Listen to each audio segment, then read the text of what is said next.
It was 11:42 p.m. on a Thursday when the text arrived. Danielle was supposed to be on the fourth day of a girls' trip to Palm Springs. I was in the kitchen of our Des Moines condo, nursing a lukewarm cup of decaf, double-checking payroll allocations on my laptop when my phone lit up. "I'm not coming back. I've met someone better. Your things are in storage."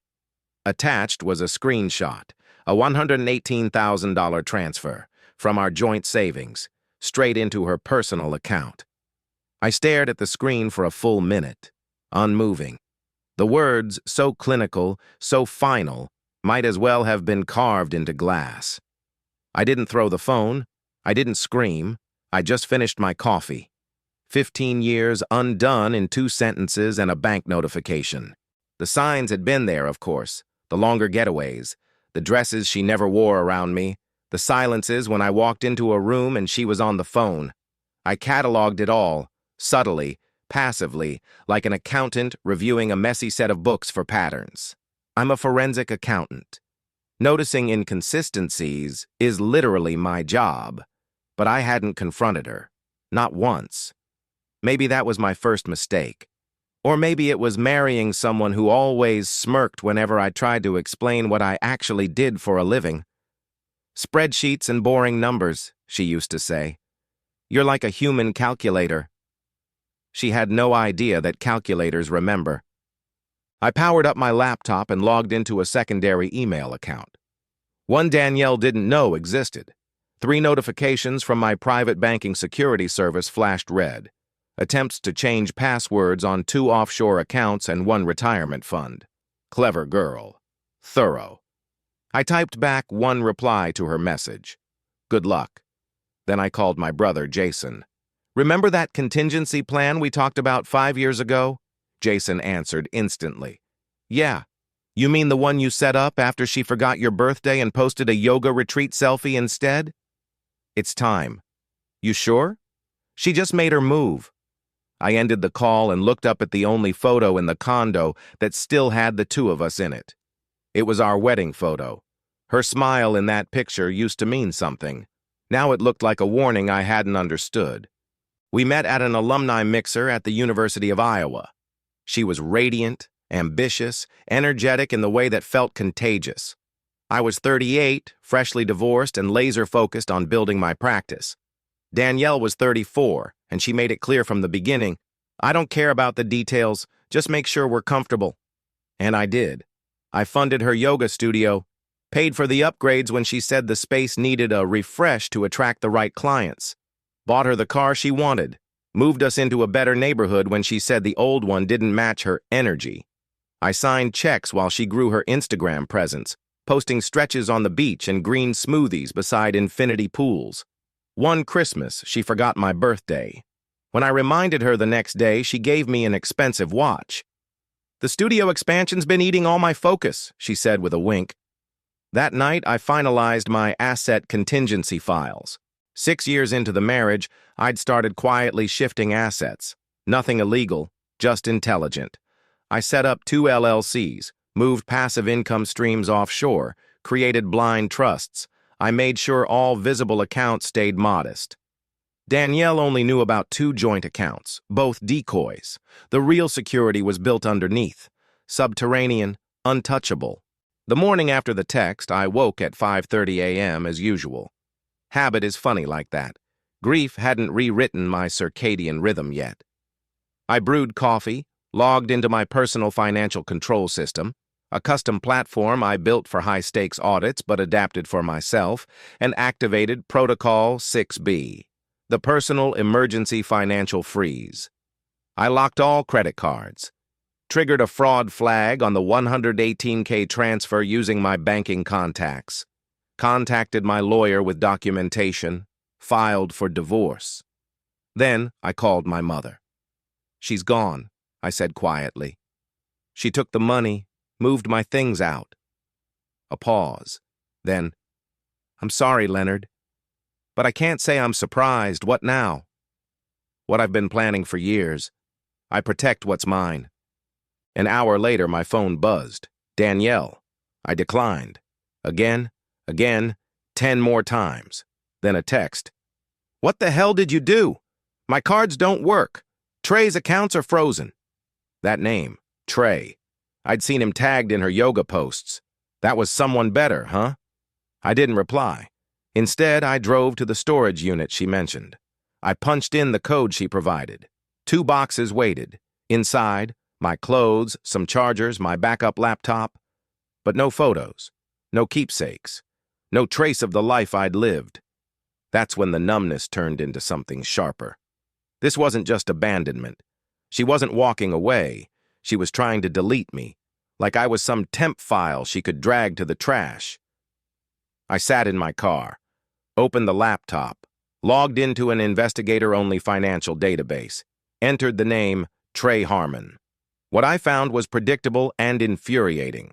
Trey was leveraged to the hilt, 3 maxed-out credit cards, a gym lease in default, promotional expenses with no return, and buried in a public filing, 1 car loan co-signed by Danielle Grant 2 months ago. I closed the laptop, breathed. I wasn't angry, not anymore. I was dialed in. Danielle and Trey thought I was passive.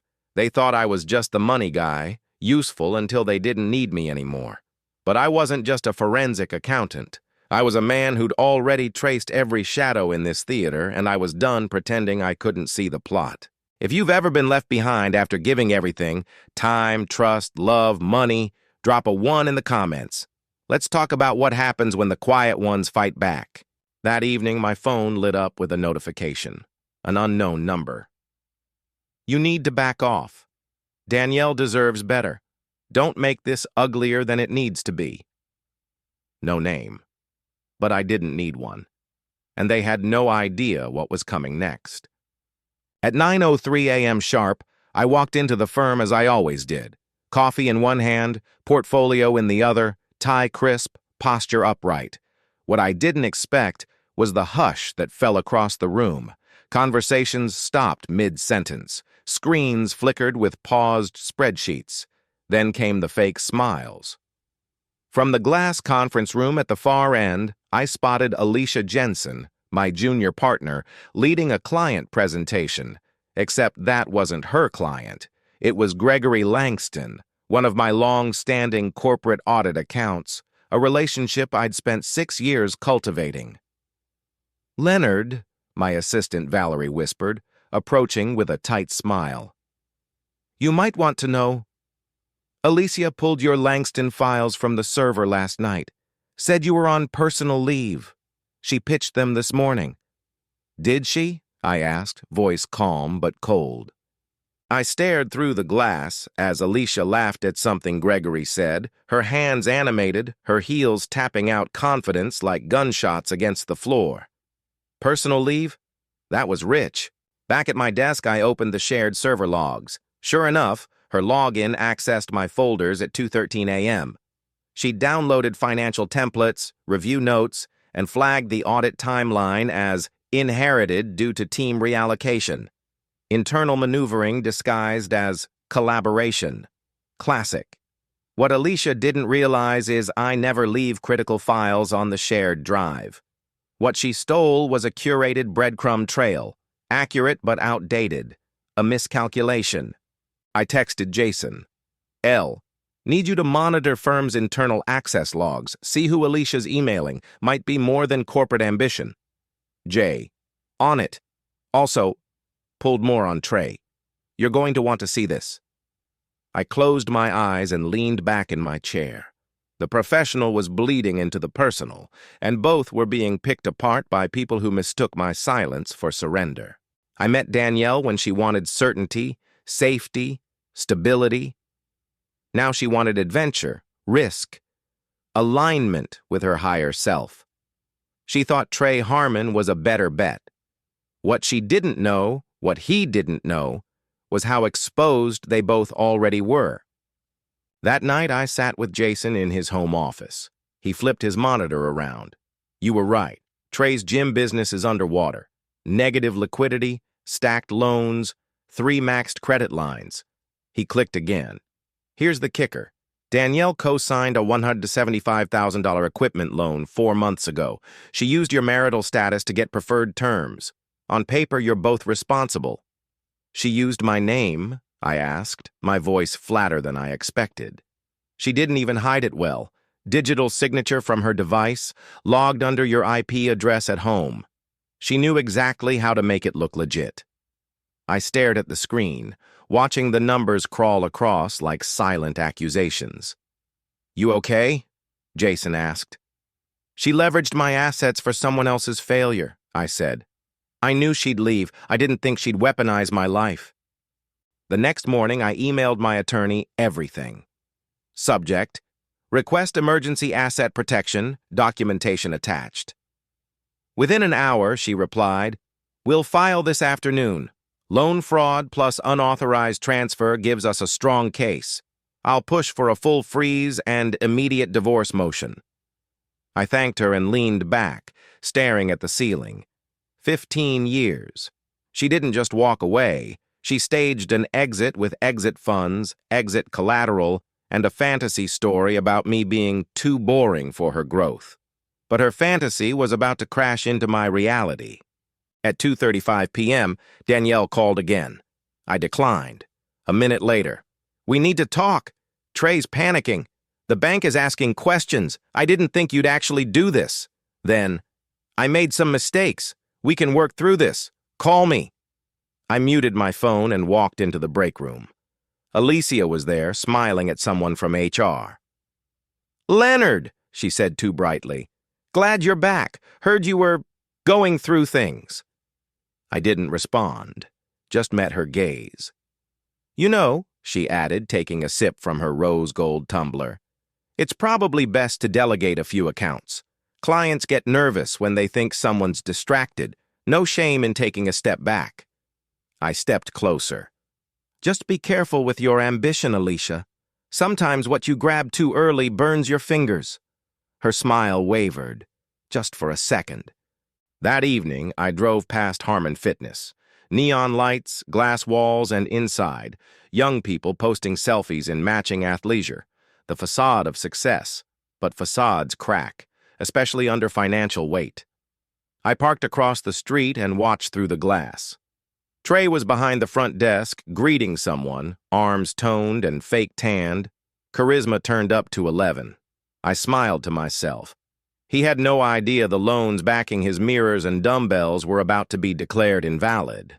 I didn't need revenge, I needed precision, and they had miscalculated, spectacularly. If you've ever had your loyalty turned into a liability and your silence mistaken for weakness, type 2 in the comments. This is your space. Back home, I opened an envelope from my attorney. Inside was a printout from the fraud report. At the bottom, in bold, signature mismatch, suspected forgery, recommended escalation to criminal investigation. I stared at Danielle's name. My signature forged beneath it, and in that moment I knew exactly how this would end. And it would not end kindly. "Your wife is in the lobby," Valerie whispered through my office intercom. "She says it's urgent." I glanced at the time. 11:17 a.m. on a Tuesday. A day like any other, until it wasn't. "Tell her I'm in a meeting." "She's not leaving." I stood, straightened my tie, and walked down the hall. The elevator doors opened just as I reached the reception. And there she was, Danielle Grant, my soon-to-be ex-wife, in high-end yoga wear, sunglasses perched on her head like a crown, and that same carefully practiced smile. "Leonard," she said, just loud enough for the whole reception area to hear, "there's been a huge misunderstanding with the bank." I didn't break stride. "Come with me." We entered an empty conference room. I shut the door behind us. The air changed instantly. "You froze our accounts?" she snapped, the smile falling away like a mask. "I can't access anything. Trey's loan payments bounced. The gym's vendors are threatening to walk."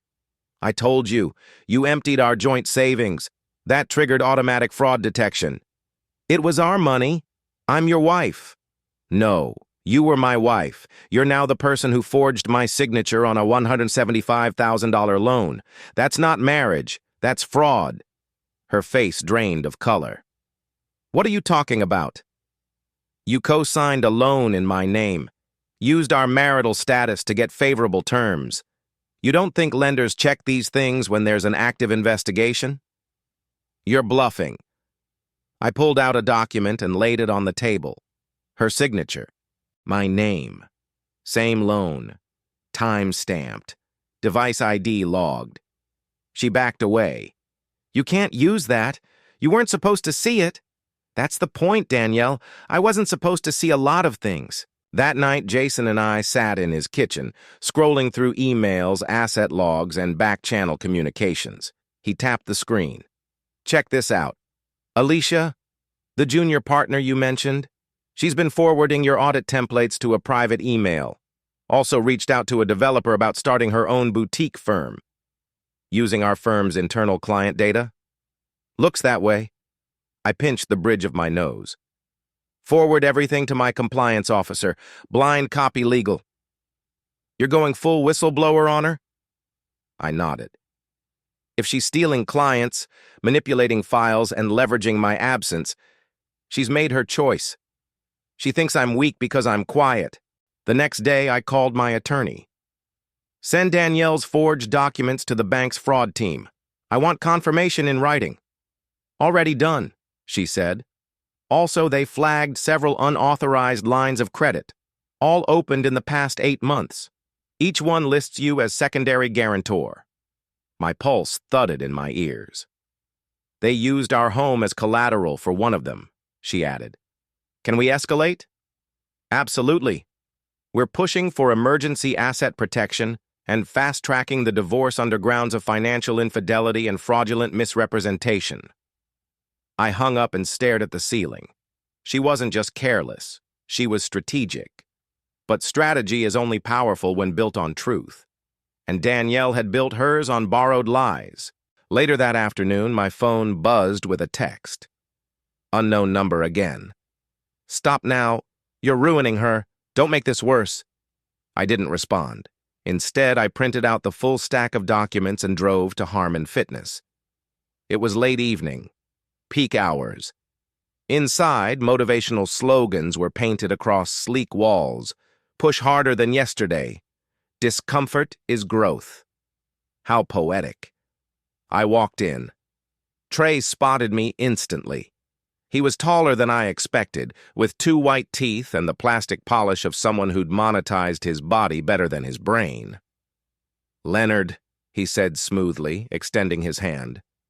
Danielle's told me all about you. I'll bet. I didn't take his hand. We need to talk. Privately. He hesitated, then led me to a glass-walled office overlooking the gym floor. Soundproof. Decorative.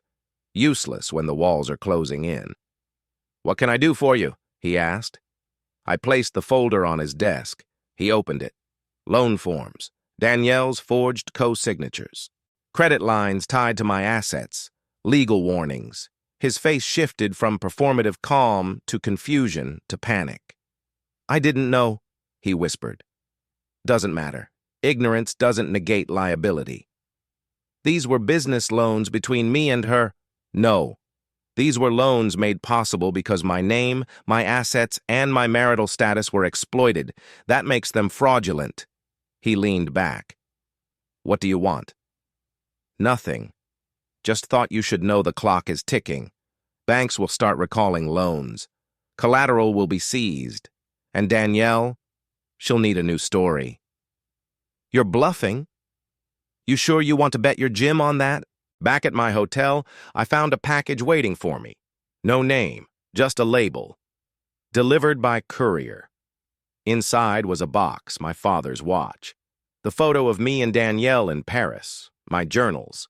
A necklace I'd given her 10 years ago, wrapped neatly in tissue paper. No note, just closure wrapped in cardboard. If you've ever been forced to uncover truths someone thought you'd never find, type 3 in the comments. Sometimes discovery is the only weapon left. The next morning, my lawyer called. We just received confirmation from the bank. They're referring Danielle's forged documents to the district attorney's office. And criminal charges? Imminent. The loan fraud crosses into federal jurisdiction now. I closed my eyes and exhaled slowly. They thought I'd break, but discovery works both ways, and in this game, truth has better lawyers. The fluorescent lights in the conference room buzzed softly above the long oak table. On one side, me, my attorney, and a manila folder fat with proof. On the other, Danielle, looking thinner, tightly wound in a designer dress that couldn't mask the tremble in her hands, and her new attorney, a man 10 years younger, visibly sweating beneath his suit. It had come to this: court-ordered mediation, the last chance for resolution before criminal proceedings would begin. Danielle broke the silence first. "I just want this to be over." My lawyer didn't smile. She simply slid a document across the table. "Then you'll want to read this." Danielle's attorney leaned in, skimming the first few lines, until his face went pale. This is from the bank?" My lawyer nodded. "The fraud investigation is complete. Multiple forged signatures, misuse of marital status to obtain credit, misrepresentation of collateral. They've already referred the matter to the district attorney." Danielle's eyes shot to me. "Leonard, you're seriously going to press criminal charges?" I met her gaze evenly. "I'm not pressing anything. The bank is. Actions have consequences." "But I didn't know. I thought the forms. Trey said—" She stopped herself, swallowing the panic. "You thought I'd roll over," I said quietly. "You thought I'd do what I've always done, absorb the damage and protect your image." Her lawyer interjected, desperate now. "If Ms. Grant agrees to the proposed settlement, will Mr. Grant be willing to submit a statement to the bank in her favor?" My attorney folded her hands. "If she signs today, yes. Leonard won't pursue charges for the unauthorized asset transfer or the theft of personal property. But this is a one-time offer. The moment we leave this room, it's off the table." Danielle's shoulders collapsed slightly. "What happens if I sign?" "You keep your yoga studio," I said. "You keep your car. You retain personal belongings. But you waive spousal support, and you assume full responsibility for the debts you created under my name." There was silence.